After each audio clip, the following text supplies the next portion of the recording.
একদিন হজরতে মুসা আলাইহিস সালাম আল্লাহর সাথে কথা বলার জন্য তীব্র আকাঙ্ক্ষা নিয়ে তুর পাহাড়ের দিকে রওনা দিলেন। দীর্ঘ পথ অতিক্রম করে তিনি তুর পাহাড়ে পৌঁছালেন। সেখানে ঘটে গেল আল্লাহর এক মহান নিদর্শন।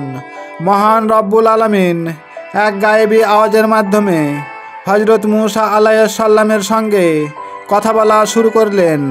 কথোপকথন চলাকালীন এক পর্যায়ে হজরতে মুসা আলাইহিস সালাম আল্লাহর কাছে একটি গুরুত্বপূর্ণ প্রশ্ন করলেন।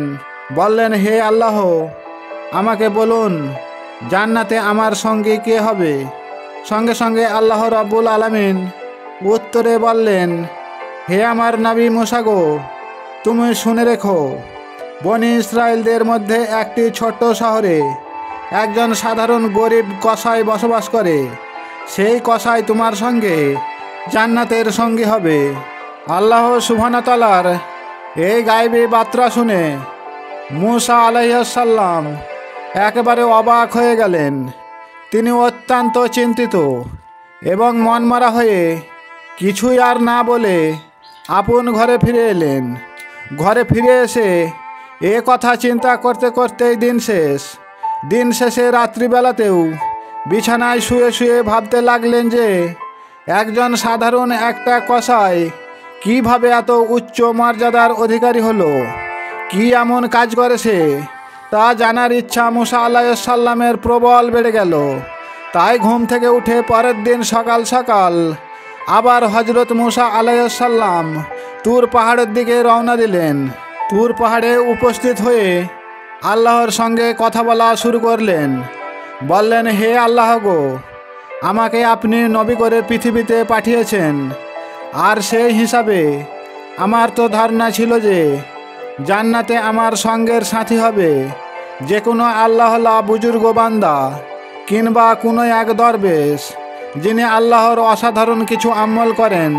কিন্তু আপনি কেন বলছেন যে আমার সঙ্গে জান্নাতের সঙ্গে হবে একজন সাধারণ কসাই? হে প্রভু আমার আল্লাহ, আপনি কি আমাকে ওই কসাই সম্পর্কে জানাবেন? আমি জানতে চাই, হে মাওলা, সে কি এমন আমল করে যে কারণে জান্নাতে আমার সঙ্গী হওয়ার মর্যাদা লাভ করবে? হজরত মুসা আলাইহিস সালামের এই রকম প্রশ্নর ভিতরে লুকিয়ে আছে আল্লাহর কুদরতের এক মহান নিদর্শন। কেননা আল্লাহর ইচ্ছাতেই মুসা আলাইহিস সালাম এ বিষয়ে জানার তীব্র ইচ্ছা প্রকাশ করেছে। আল্লাহ সুবহানাহু ওয়া তাআলা অসীম দয়ালু, অশেষ তার কারিশমা।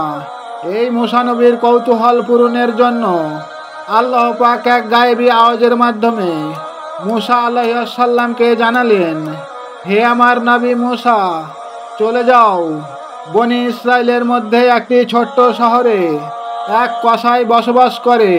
আমি তার ঠিকানা দিচ্ছি, তুমি সেখানে গিয়ে নিজের চোখে দেখে নাও কেন সে কসাই আমি আল্লাহ, আমার কাছে সে এত প্রিয়।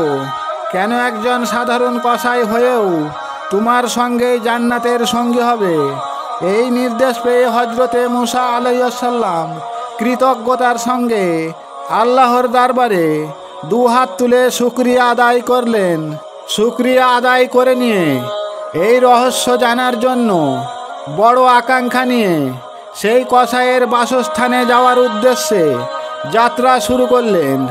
আর মনে মনে তিনি ভাবলেন, আল্লাহর এই রহস্যর পিছনে নিশ্চয় কোনো অসাধারণ শিক্ষা লুকিয়ে আছে।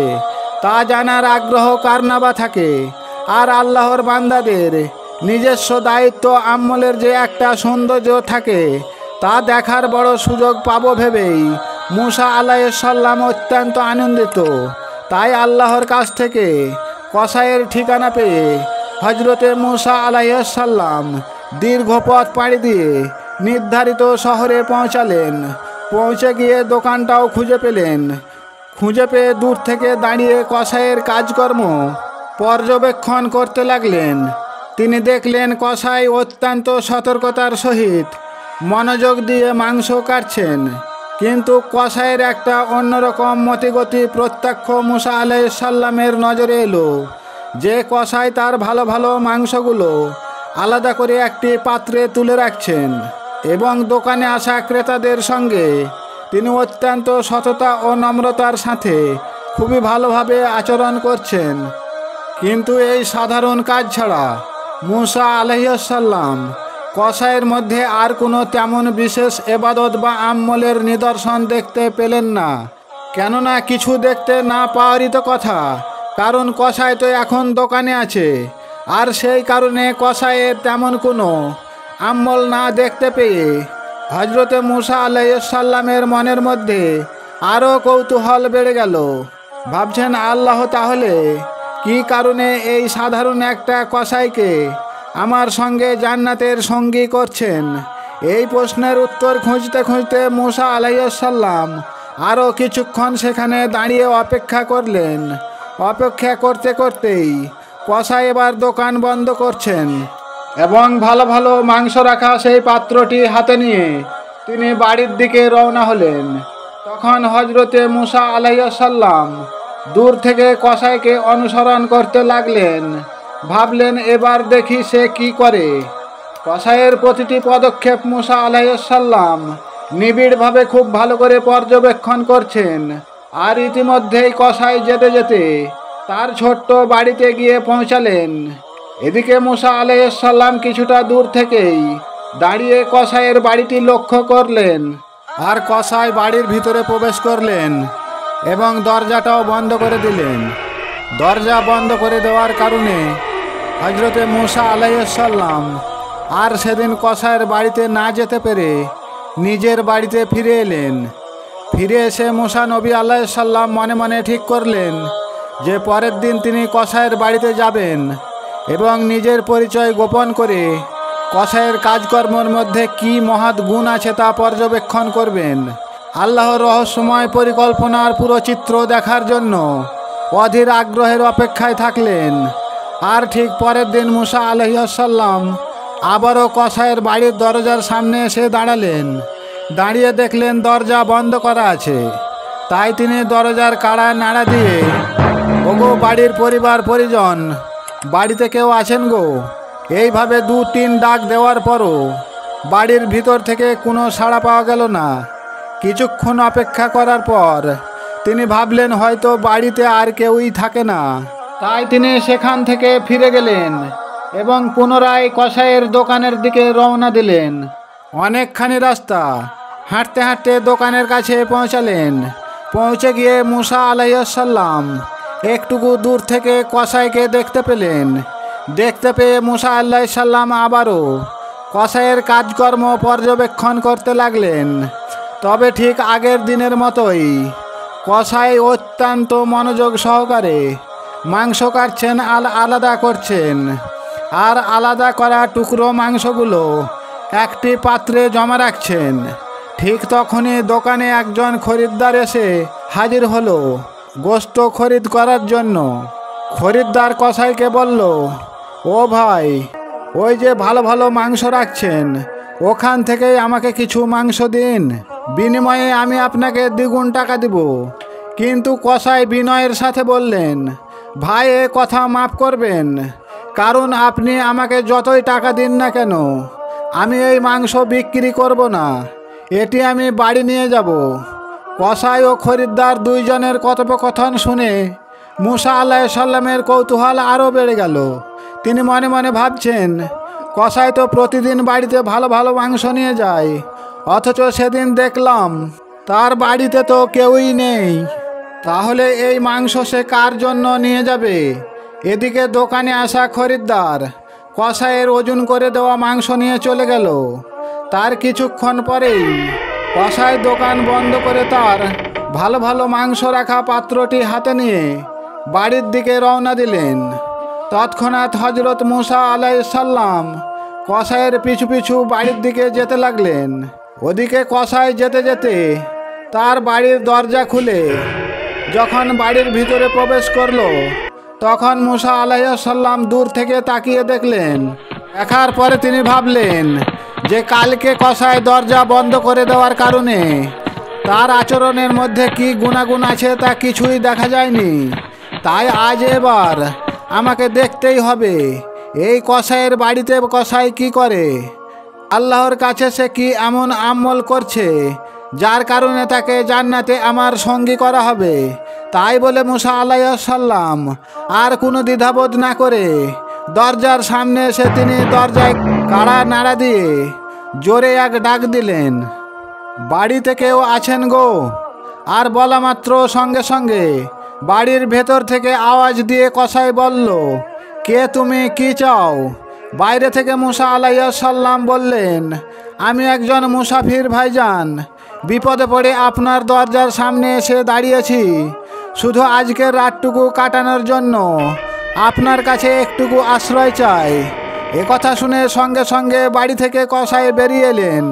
বেরিয়ে এসে সালাম দিয়ে বললেন, আমি আপনাকে চিনতে পারছি না হুজুর, কে আপনি? মুসা আলাইহিস সালাম তখন বললেন, ভাইজান, আমি একজন পথিক মুসাফির, শুধু এই রাতটুকু আপনার ঘরে থাকার সুযোগ চাইতেছিলাম। রাত্রি যাপনের পর সকালবেলাতে আমি চলে যাব, দয়া করে আমাকে আশ্রয় দিন। আল্লাহ সুবহানাহু ওয়া তাআলার নীলেখালা, আল্লাহ ভালো মানুষের হৃদয় নরম করে দেন। তাই নম্র হৃদয়ে কসাই অচেনা মুসাফিরের কথাই সম্মত হলেন এবং উদারতার সঙ্গে বলে উঠলেন, ঠিক আছে ভাইজান, আমি একজন মুসলিম হয়ে একজন পথের পথিক মুসাফিরকে আশ্রয় না দিতে পারি তাহলে আল্লাহ আমার প্রতি নারাজ হয়ে যাবে। আপনি আমার ঘরের ভেতরে আসুন। সম্মতি পেয়ে মুসা আলাইহিস সালাম তখন কসাইয়ের ঘরে প্রবেশ করলেন। কিছুক্ষণ পরে কসাই বলল, ভাই আপনি বসুন, আমি পাশের ঘর থেকে আমার বিশেষ একটা কাজ সেরে আপনার কাছে আবার ফিরে আসছি। বলেই পাশের ঘরে কসাই চলে গেলেন। এদিকে মুসা আলাইহিস সালাম লক্ষ্য করলেন কসাই ঘরে গিয়ে একটি চুলো জ্বালালো, তারপরে নিজের হাতে সেই গোশতগুলো রান্না করা শুরু করলো। নাবি আরও দেখতে পেলেন রান্নার শেষে কসাই হাসি মুখে একজন বৃদ্ধা মহিলাকে ওরে আমার আম্মা জান বলে আদর করে কোলে তুলে নিয়ে দস্তরখানায় বসালেন। সেই রান্না করা গোশত রুটি মুখে তুলে দিয়ে খাওয়াচ্ছে। তখন বৃদ্ধা মহিলার চেহারায় অতি আনন্দের ছাপ স্পষ্ট হয়ে ভাসতেছে। কসাই অত্যন্ত যত্ন সহকারে সেই রান্না করা গোশত রুটি নিজ হাতে খাইয়ে দিচ্ছে, যেমনটাই একজন মা তার শিশুকে যত্ন সহকারে খাওয়ায়, ঠিক সেইভাবেই এদিকে আল্লাহর নবী মুসা দুই নয়ন ভরে প্রত্যক্ষ দর্শনে দেখছেন। কিছুক্ষণ পরেই মুসা আলাইহিস সালামের সামনে কিছু গোশত রুটি নিয়ে হাজির হলেন কসাই আর বললেন, ওগো মুসাফির ভাইজান, এই গোশত রুটি খেয়ে নিন। আমি আপনার জন্য বড় দুঃখিত, কেননা আপনার খাবার দিতে আমার অনেক দেরি হয়ে গেল একটি বিশেষ কাজের কারণে। তাই কিছু মনে না করে ভাইজান আপনি খাওয়া শুরু করুন। তখন মুসা আলাইহিস সালাম আকুল কণ্ঠে নম্র হৃদয়ে কসাইকে বললেন, আমি তো খাবো ভাইজান, কিন্তু আমার একটা প্রশ্ন আছে। আপনি দয়া করে আমাকে বলুন, যে বৃদ্ধা মহিলাকে আপনি অতি যত্ন সহকারে নিজ হাতে খাইয়ে দিলেন, উনি আপনার কে? কসাই বললেন, ভাইজান, এই দুঃখিনী আর কেউই নয়, যে আমাকে 10 মাস 10 দিন গর্ভে ধারণ করে তার সারাটা জীবন ধরে কষ্ট সহ্য করে আমাকে মানুষ করেছে, যার বক্ষ দুধের জোরে আজ আমি এই পৃথিবীতে চলে ফিরে বেড়াতে পারছি। ওই দুঃখিনী আর কেউই নয়, সে হলো আমার বৃদ্ধা আম্মাজান। আর আম্মাজানের ঋণ আমি কখনোই শোধ করতে পারবো না। তাই যতটুকু পারি আমি আমার আম্মাজানের শুধু এই খেদমতটুকুই করি। একথা বললেন হযরত মুসা আলাইহিস সালামকে মা বাবা ভক্তি অতি দায়িত্ববান খেদমতদার এই সাধারণ একটা কসাই।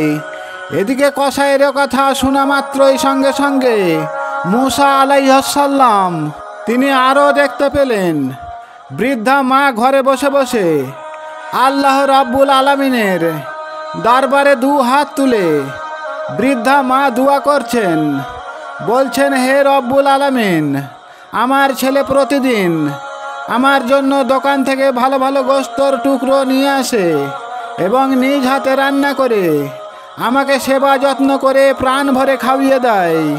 ওগো আমার আল্লাহ, আমি আমার সন্তানের প্রতি অতি সন্তুষ্ট। তুমিও আমার সন্তানের প্রতি সন্তুষ্ট থেকো হে আমার মাওলা। আমি মা হয়ে তোমার দরবারে আমার সন্তানের জন্য তোমার দয়া চাইছি মাওলা গো। তুমি আমার সন্তানকে বনি ইসরাইলের শ্রেষ্ঠ নবী মুসা আলাইহিস সালামের সঙ্গে জান্নাতে নিয়ে যাওয়ার নসিব দান করে দিও মাওলা।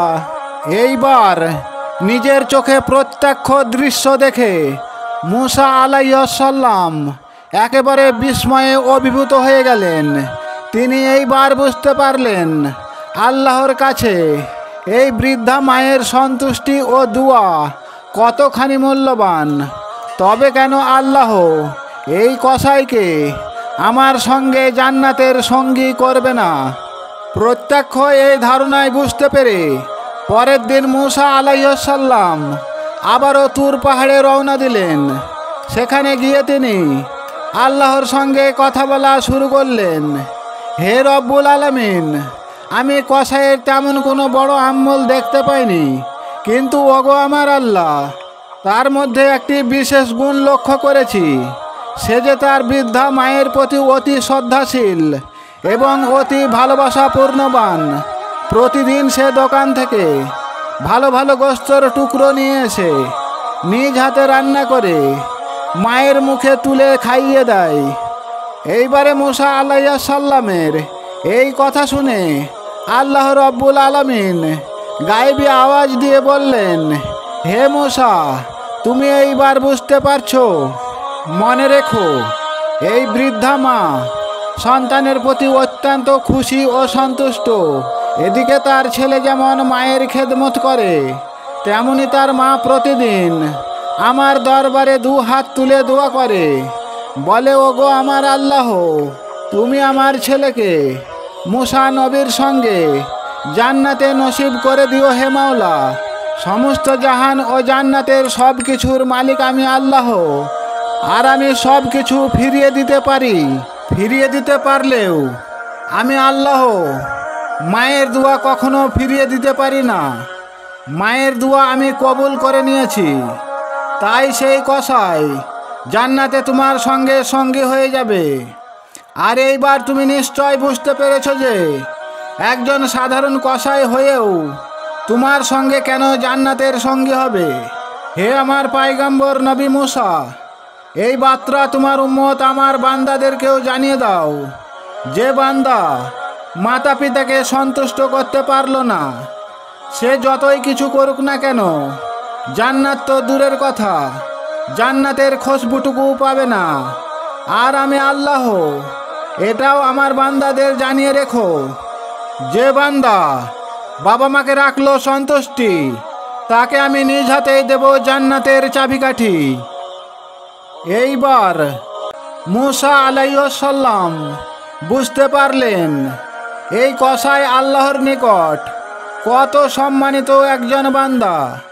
কারণ আল্লাহর কাছে মা বাবার সেবা, তাদের প্রতি শ্রদ্ধার গুরুত্ব কত বড়, তা আল্লাহ বারবার স্মরণ করিয়ে দিচ্ছেন। প্রিয় ভাই ও বোনেরা, এই ঘটনা আমাদের শিক্ষা দেয় যে আমাদের পিতামাতাকে সন্তুষ্ট রাখা মানে আল্লাহ সুবহানাহু ওয়া তাআলাকেও সন্তুষ্ট রাখা।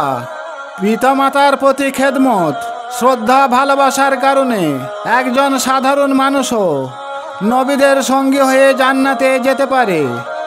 এই শিক্ষামূলক সুন্দর বার্তাটি আপনজনদের জানার জন্য শেয়ার করুন। আবার নতুন ভিডিও পাওয়ার জন্য মহানিদর্শন চ্যানেলটি সাবস্ক্রাইব করুন। আল্লাহ হাফেজ। আসসালামু আলাইকুম।